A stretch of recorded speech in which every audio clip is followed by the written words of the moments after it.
दोस्तों आज मैं बात करने जा रहा हूँ नेस्ले कंपनी की प्रोडक्ट मैगी की, जिसने अपने स्वाद के दम पर बच्चों से लेकर बड़े बूढ़ों सभी को अपना दीवाना बना रखा है। दोस्तों मैगी आजकल लगभग हर किचन का हिस्सा होती है और आप ही बताइए कि 2 मिनट में भूख मिटाने का इससे आसान तरीका भी कुछ हो सकता है क्या? मैगी उन स्टूडेंट्स का भी सबसे पसंदीदा खाना होता है जो अपने घर से दूर शहरों में रहने आते हैं, और केवल शहरों में ही नहीं बल्कि तीर्थ स्थलों पर जहाँ पर आपको खाना नहीं मिल पाता वहाँ पर आपको मैगी बहुत ही आसानी से मिल जाती है। और वैसे भी पहाड़ों पर मैगी खाने का तो मजा ही कुछ अलग है। ठंडे ठंडे मौसम में गरम गरम मैगी, क्यों आ गया ना मुंह में पानी। और मैगी के लिए लोगों का प्यार हमारे कमेंट बॉक्स में भी दिखाई देता है। तो चलिए दोस्तों, आप लोगों के ही डिमांड पर मैगी की स्टोरी को हम शुरू से जानते हैं।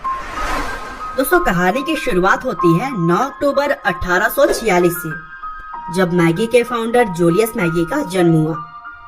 दरअसल जूलियस मैगी का पूरा नाम जूलियस माइकल जोहान्स मैगी था। जूलियस अपनी एजुकेशन पूरी करने के बाद अपने पिता के आटे की मिल संभालने लगे। उनका यह कारोबार उन दिनों बहुत बड़े स्तर पर चल रहा था, लेकिन समय बीतने के साथ ही साथ बिजनेस मंदा होता चला गया और तभी जूलियस मैगी ने कोई दूसरा बिजनेस करने का सोचा। एक्चुअली यह वो दौर था जब इंडस्ट्रियल रिवॉल्यूशन की शुरुआत थी। बहुत सारे नए नए कारखाने खुल रहे थे और पुराने कारखानों को भी नई तकनीक के साथ अपग्रेड किया जा रहा था। और तभी कारखानों में काम करने वाले लोगों के लिए खाने में न्यूट्रिशन लाने के इरादे से जूलियस ने फूड प्रोडक्शन में अपना कदम बढ़ाया और फिर 1886 में उन्होंने रेडीमेड सूप बनाने का काम शुरू किया।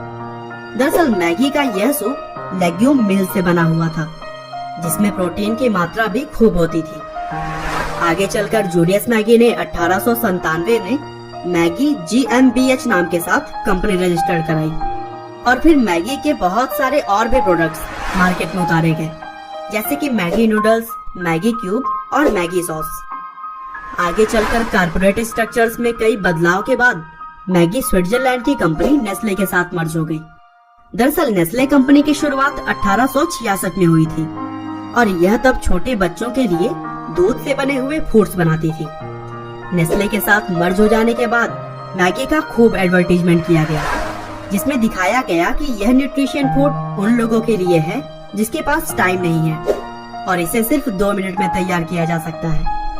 यह विज्ञापन लोगों के दिलों को लुभा गई, क्योंकि मैगी नूडल्स रोजमर्रा की जिंदगी में एक राहत देने वाला प्रोडक्ट था। देखते ही देखते मैगी नेस्ले कंपनी की सबसे प्रमुख प्रोडक्ट बन गई।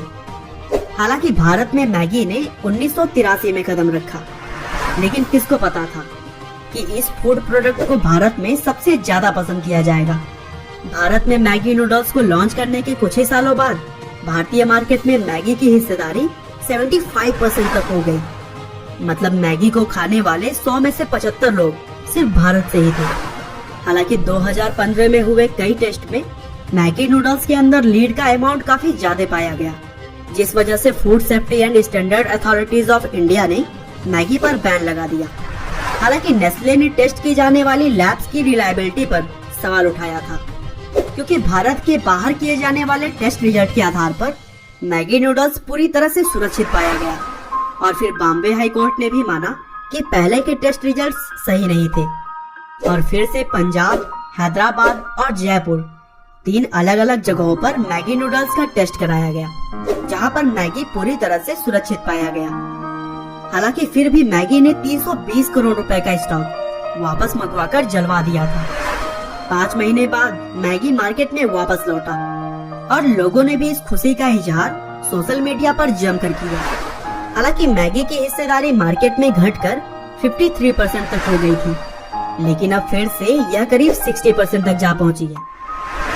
दोस्तों मुझे उम्मीद है कि आपको मैगी नूडल्स की यह स्टोरी जरूर पसंद आई होगी। आपका बहुमूल्य